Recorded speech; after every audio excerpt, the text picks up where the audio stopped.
Drugs కేసులో రకుల్ ప్రీత్ సింగ్ సోదరుడు అమన్ కోసం గాలిస్తున్నామన్నారు వెస్ట్ జోన్ డీసీపీ శ్రీనివాస్. ఇంకెవరికైనా అమన్ డ్రగ్స్ అమ్మితే పెడ్లర్గా కేసు నమోదు చేస్తామని తెలిపారు. మాజస్ ట్యాంక్ డ్రగ్స్ కేసులో 2 ఆఫ్రికన్ మహిళలను అరెస్ట్ చేశామని, వారిని విచారిస్తే అమన్ ప్రీత్ సింగ్ కస్టమర్గా ఉన్నట్టు చెప్పారన్నారు. అమన్ ప్రీత్ సింగ్ 5 సార్లు డ్రగ్స్ కొనుగోలు చేసినట్టు తేలిందంటున్నారు వెస్ట్ జోన్ డీసీపీ శ్రీనివాస్. మరిన్ని వివరాలు మా ప్రతినిధి సాగర్ అందిస్తారు. హైదరాబాద్లో ఎక్కడ డ్రగ్స్ పట్టుబడ్డా సెలబ్రిటీల ఆనవాళ్లు కనిపిస్తున్నాయి. సో తాజాగా మాసప్ ట్యాంక్ డ్రగ్ కేసులో సినీ హీరోయిన్ రకుల్ ప్రీత్ సింగ్ సోదరుడు అమన్ ప్రీత్ సింగ్ పైన కేసు నమోదు చేశారు. అసలు ఈ కేసుకు సంబంధించిన మరికొన్ని అంశాలు తెలుసుకుంది. ఇప్పటికే అమన్ ప్రీత్ సింగ్ పరారీలో ఉన్నట్లు కూడా తెలుస్తుంది. ఈ కేసు సంబంధించిన కొన్ని అంశాలు తెలుసుకుందాం. వెస్ట్ జోన్ డీసీపీ శ్రీనివాస్ ఉన్నారు. సార్ చెప్పండి, ఈ కేసులో ఎవరెవరిపైన కేసులు నమోదయ్యాయి, ఎవరిని అరెస్ట్ చేశారు? దీంట్లో eagle team and west zone team కలిసి ఒక ఆపరేషన్ జరిగింది. దీంట్లో 19th రోజు ఇద్దరిని అరెస్ట్ చేయడం జరిగింది. వీళ్ళు మలక్పేట వాళ్ళు. దాని తర్వాత ఇద్దరిని ఆఫ్రికన్ నేషన్స్ కూడా ఇద్దరిని అరెస్ట్ చేశాం.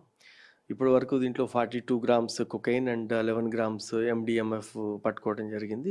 Apart from other seizures like cash కావచ్చు, 2.5 lakhs, ఒక కారు, ఇట్లాంటివి. ఈ కేసులో వాళ్ళ ఇంటరాగేషన్ అండ్ వాళ్ళ డేటా ఇవన్నీ తీస్తే అమన్ ప్రీత్ సింగ్ తర్వాత ఇంకొక 3, మొత్తం 4 హైదరాబాద్కి చెందిన వాళ్ళు కన్జ్యూమర్స్గా వాళ్ళు ఇంటరాగేషన్లో చెప్పారు. వాళ్ళ స్టేట్మెంట్స్ కావచ్చు, ఈ ట్రాన్సాక్షన్స్ చూస్తే అమన్ ప్రీత్ సింగ్ అనే వ్యక్తి 5 times డ్రగ్ తీసుకున్నట్లుగా ఎస్టాబ్లిష్ అయింది. ఇది ప్రాథమికంగా అతని కోసం వెళ్ళి వెరిఫై చేయడానికి, నోటీస్ సర్వ్ చేయడానికి వెళ్తే అతను లేడు, టీం పెట్టాము. తర్వాత ఈ డ్రగ్ అసలు మెయిన్ది ముంబై నుంచి వచ్చింది. ఈగల్ టీం వాళ్ళు వీళ్ళు ట్రాక్ చేస్తున్నారు వాళ్ళందరినీ. ఇది సార్, ఎక్కడ డ్రగ్స్ దొరికినా కూడా నైజీరియాకి సంబంధించినటువంటి ఆనవాళ్ళు, ఆఫ్రికాకి సంబంధించిన దేశస్తుల ఆనవాళ్ళు ఉంటాయి. వాళ్ళే ఎక్కువగా ఈ డ్రగ్స్ అప్లై చేస్తున్నారు. సో వారిపైన ఎట్లాంటి నిఘా ఉంది? ఎప్పుడు డ్రగ్ దాంట్లో ఎవరన్నా దొరికినా, లేకపోతే డిపోర్టేషన్ మీకు తెలుసు. ఇంతకుముందు టీనాప్ కావచ్చు, ఇప్పుడు హెచ్న్యూ వాళ్ళు కావచ్చు, ఈగల్ వాళ్ళు, లోకల్ పోలీస్, వీళ్ళందరూ మనము డిపోర్టేషన్ చేస్తూనే ఉంటాం. వాళ్ళకి ఇది ఇక్కడ ఈజీ మనీ అదొకటే ఉంది కాబట్టి, కేసు అయితే కూడా ఒక కేసు అయితే ఇంకో కేసు కూడా పెట్టించుకొని వాడు ఇక్కడ జైలు లేకపోతే బెయిల్ మీద ఇక్కడే ఉండి ఇదే మనీ, ఈజీ మనీ కోసం వీళ్ళు ఇక్కడే కంటిన్యూ అవుతున్న మాట కూడా నిజం.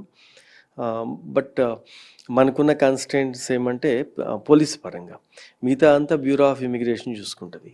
పోలీస్ పాయింట్ ఆఫ్ వ్యూలో వాళ్ళు ఎక్కడెక్కడ ఉంటున్నారు, వాళ్ళు ఇల్లీగల్ స్టే ఏదన్నా తెలిసినప్పుడు, లేకపోతే సర్ప్రైజ్గా మనము కార్డన్ సెర్చ్ లాగా వాళ్ళున్న ఏరియాస్ని చెక్ చేస్తాం. అట్లని వాళ్ళందరినీ ఒకటే దాంట్లో కూడా ట్రీట్ చేయలేం. కొంతమంది జెన్యూన్ పాస్పోర్ట్ వీసాస్ మీద వస్తారు స్టూడెంట్కి, వీటికి.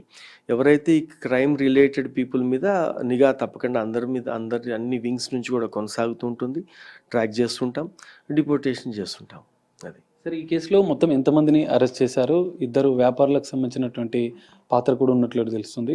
వారి పాత్ర ఎట్లా ఉంది సార్? అంటే వీళ్ళు బేసికల్గా అది ఈ డ్రగ్ సోర్స్ ముంబై ఇప్పటి వరకు వచ్చినంత వరకు. అక్కడ నుంచి వీళ్ళు ఆఫ్రికన్ నేషన్స్ వాళ్ళ దగ్గర నుంచి మనం అరెస్ట్ చేసిన నిఖిల్ సింఘానియా కావచ్చు, శ్రామిక్ కావచ్చు, వీళ్ళు మలక్పేట్ వాళ్ళు. వాళ్ళ దగ్గర నుంచి వీళ్ళు కస్టమర్స్గా ఉన్నారు. ఇదే ఇప్పుడు వరకు ఎస్టాబ్లిష్ అయింది. తర్వాత మనం ఇంట్రాగేషన్కి వాళ్ళని పోలీస్ కస్టడీ తీసుకొని అడిగితే మిగతా విషయాలు ఏమైనా రావచ్చు. సార్, అమన్ ప్రీత్ సింగ్ వారి ఫ్రెండ్స్ పైన ఇప్పటివరకు కేసులు నమోదు చేసినట్లు కూడా తెలుస్తుంది. ఇంకా కస్టమర్లు ఎవరైనా ఉన్నారా సార్? ఎందుకంటే ఎక్కడ డ్రగ్స్ ఆనవాళ్ళు ఉన్నా కూడా సెలబ్రిటీలకు లింక్ అప్ అవుతుంది. సో మీరు ఏం చెప్తారు? అంటే అలా వేగ్గా చెప్పలేము. అమన్ ప్రీత్ సింగ్ ఉంది, ఇంకొక 3 ఉన్నారు. వాళ్ళు వీళ్ళ ఫ్రెండ్సా కాదా అది కరెక్ట్గా ఎస్టాబ్లిష్ చేయింది అట్లా అట్రిబ్యూట్ చేయలేం. అమన్ ప్రీత్ సింగ్ ఉంది. ఇప్పుడు దీంట్లో ఈ ఇన్వెస్టిగేషన్లో కనుక అతను కాదు, ఎవరి ద్వారా అయినా సరే డ్రగ్ మనీ కోసం కావచ్చు, పార్టీ త్రో చేయడానికి కావచ్చు, పెడ్లింగ్ చేస్తే అది డెఫినెట్గానే అతన్ని అప్పుడు మాత్రమే పెడ్లర్గా చూస్తాం.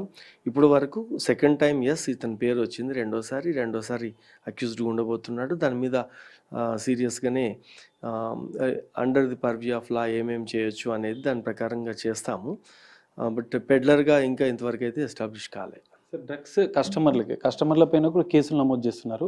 సో డ్రగ్ తీసుకుంటున్న వాళ్ళకి మీరు ఒక హెచ్చరిక, ఒక మెసేజ్ చేయాలంటే ఏం చెప్తారు?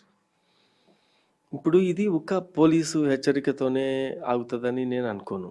ఒకసారి డ్రగ్ ఇప్పుడు సిస్టంలో ఎందుకు లాలో ఓన్లీ నోటీస్ ఇచ్చి పంపించాలని ఉంది కన్జ్యూమర్స్కి? వాళ్ళకు ఒక అవకాశం ఇస్తే, వాళ్ళు విక్టిమ్గా ఉంటే వాళ్ళ పేరెంట్స్ కావచ్చు, సొసైటీ వాళ్ళకి సంబంధించిన వాళ్ళు కావచ్చు, అదర్ డిపార్ట్మెంట్స్ కావచ్చు, వాళ్ళని రిహాబిలిటేషన్ అవసరమా, కౌన్సిలింగ్ అవసరమా, మెడికేషన్ ఏది ఉంది అది చూసుకొని అతన్ని మళ్ళీ మంచిగానే వచ్చే అవకాశాన్ని ఈజీగా కల్పించడానికి అతనికి ఆ ప్రాసెస్లో ఏ హార్డీలు ఉండకుండా లా ఫ్రేమ్ చేసి ఉంది. దాని ప్రకారమే పోతాం కదా మనం. అది థ్యాంక్ యూ. సో ఇది మాసప్ ట్యాంక్ డ్రగ్ కేసులో ఇంకా దర్యాప్తు కొనసాగుతుంది. అమర్ప్రీత్ సింగ్ కోసం ఇంకా పోలీసులు గాలిస్తున్నారు. ఈ కేసులో మొత్తం 4గురిని అరెస్ట్ చేశాం, మరికొంతమంది కోసం గాలిస్తున్నాం. పూర్తిస్థాయి దర్యాప్తులో మరికొన్ని అంశాలు వస్తున్నాయంటూ కూడా డీసీపీ చెప్తున్నారు. కెమెరామెన్ సంతోష్తో కలిసి సాగర్, బిగ్ టీవీ, హైదరాబాద్.